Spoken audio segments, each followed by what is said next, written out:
मिथिला के बिद बर भारी सखी है, जितिया पावन बर भारी। मिथिला के बिद बर भारी सखी है, जितिया पावन बर भारी।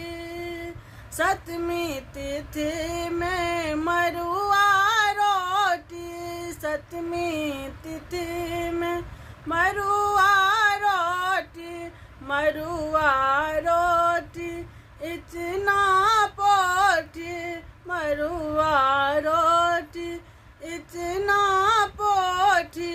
खेलनी खेलनी खेलनी सब ही बाती सखी है, खेलनी सब ही बाती सखी है। मिथिला के बिद बर भारी, मिथिला के बिद बर भारी सखी है, जितिया पावन बर भारी। व्रत केने छठी आई सब नारी, व्रत केने छठी आई सब नारी। नब नब लहठी नब नब सारी, नब नब लहठी नब नब सारी। पहिरल पहिरल पहिरल सब यही बाती सखी है, पहिरल सब यही बाती सखी है। जितिया पावन बर भारी, मिथिला के बिद बर भारी सखी है, जितिया पावन बर भारी।